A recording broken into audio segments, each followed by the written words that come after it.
If you are an XRP holder and you're looking at the price action inside XRP and getting confused, look at the macro. This is super bullish. You're looking at the weekly that's breaking through the resistance and pumping to the upside. You're looking at the monthly, it broke higher, retested and bounced. Now you go on the short-term horizon and you see a bullish pattern evolving. Now, if you look closely on a microstructure, say a 4-hour chart, you get to see a rising wedge formation, agreed. And last time, when you got such a pattern, you corrected a little bit or cooled off before you actually went higher. Now, does that really matter if you are really about to take off to the next leg like this? Because that's only going to be valid when you break this pattern to the downside. 100% agreed, this pattern is a corrective signal. But there are times when these patterns break to the upside. There are times when bulls just go crazy and push them way ahead of their time. And that's something you should consider. Yeah, we'll get overheated in the market, and the market will definitely show us that we are getting overheated.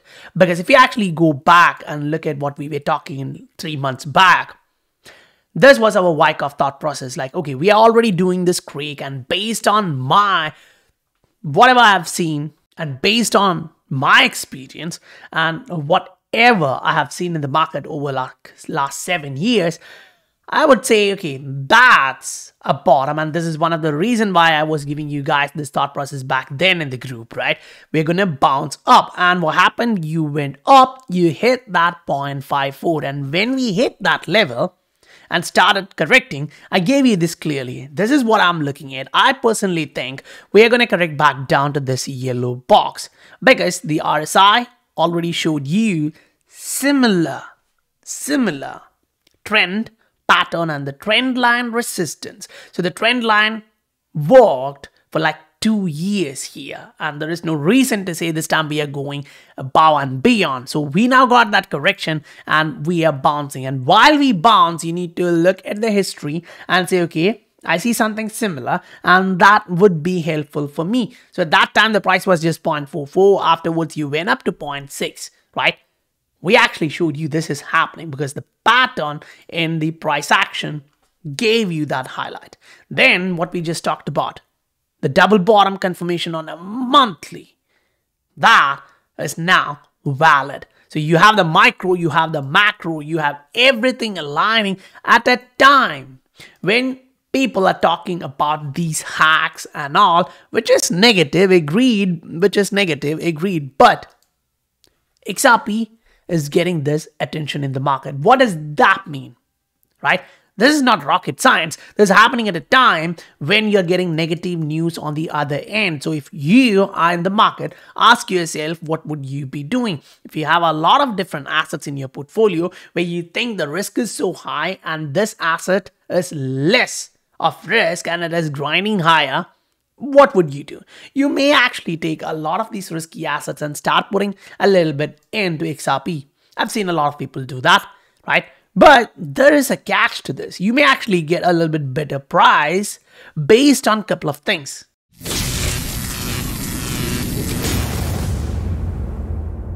Welcome to the Scientific Investor family, where the normal retail guys get to learn how to become the next top 10% of this world. While you look for a bullish movement in XRP, don't just FOMO in. If you actually follow the price action, historically, you go back using the same indicators, whichever type of analysis you're doing, make sure you do that and back test those as long as possible. Zoom out, go as much as possible and check what happens in the price action whenever that happens, every single time, and then understand, okay, if 7 out of 10 times something happens, that's something you should consider. If 9 out of 10 times that happens, don't go against that, right? Because it's only 1 out of 10 times it goes against it. And this is the game of odds. So at that point, even if you are wrong, it's okay, right? Because you're not going to short the market. I'm not saying about that. But what we are talking about is a better opportunity. Meaning, when you cross to the upside, you get some kind of cool off. Now, that cool off can be time-based correction, that can be price-based correction, or both. Agreed. Now, what you are looking at is the price is forming a little bit of divergence close to a level of resistance at a time when you actually crossed to the upside. So you barely got a corrective leg here before you actually moved up. And while you zoom in on the same exact pattern, it kind of shows you a narrative of, okay, the price is actually going up, I agree, but the pattern which is forming inside does look like it is becoming bearish. So this is a short-term chart, so corrective action here may mean only 0.5. Now, if Bitcoin has a whole drop along with the market, we may actually come back and retest this range of 0.48, and that is going to be gigantic opportunity in the market. I clearly understand the market in a way like, okay, I can be wrong and I can be right.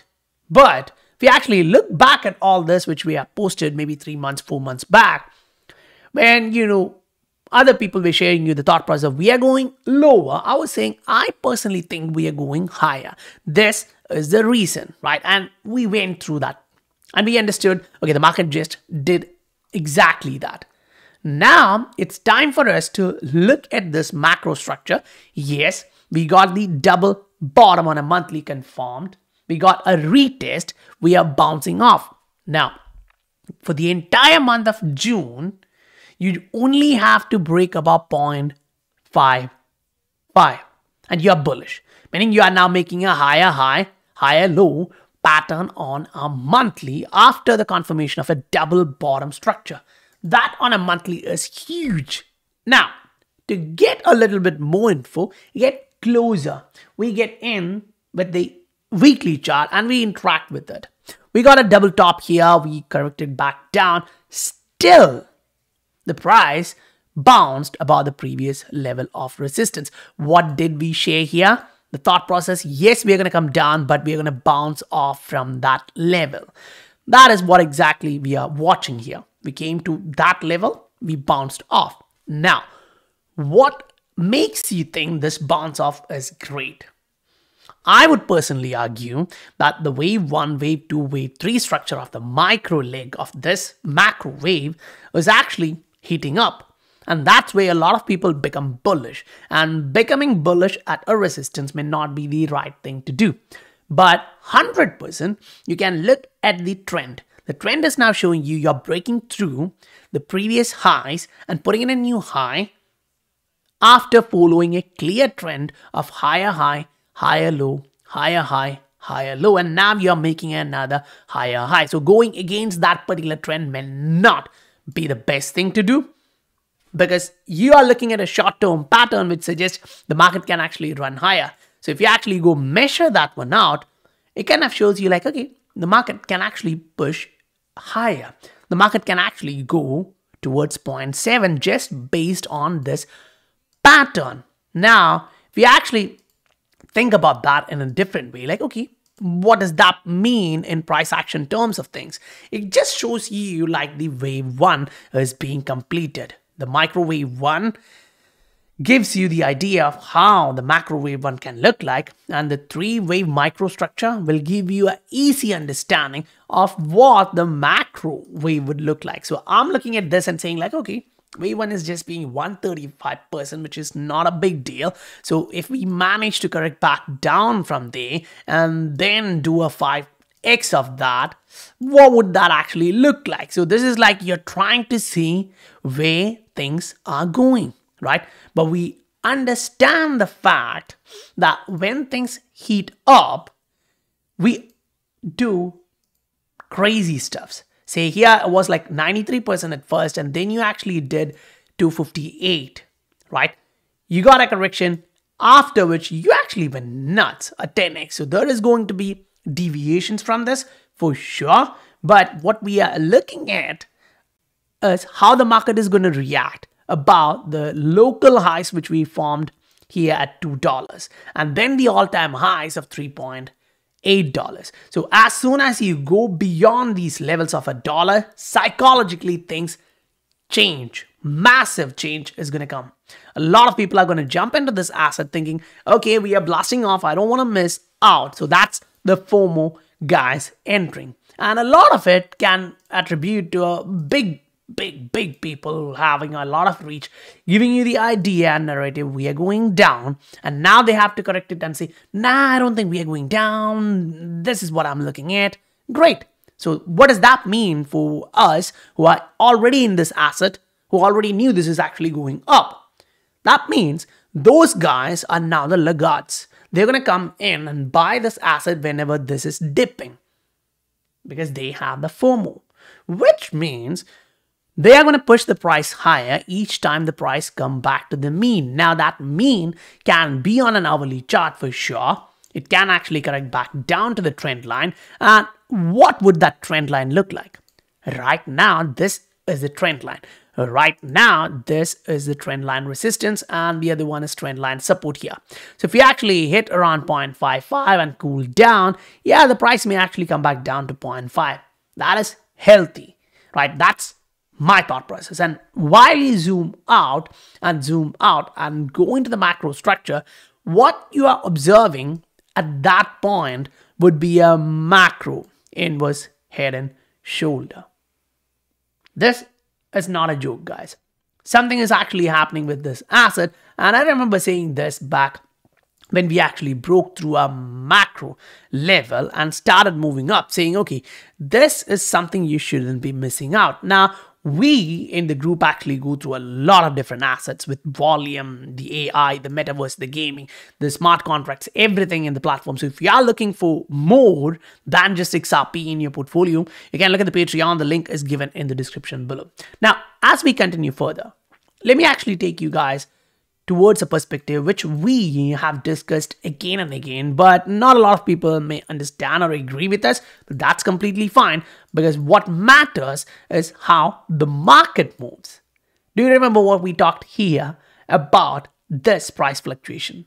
Because when we go back, one of the benefits is like, you get to see like what we talked in the recent past. Just a week back, we gave you this thought process of XRP BTC breaking to the upside, showing you how the macro things are going to evolve. And now when you come look at that, it just worked out as we talked.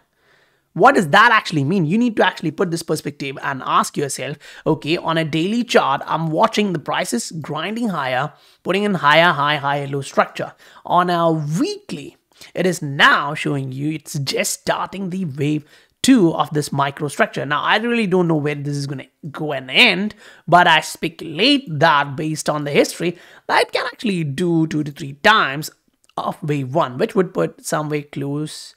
The roof can be somewhere close to this range, and that means the price would then make this previous resistance as a support. For me, in my eyes, that makes sense, right?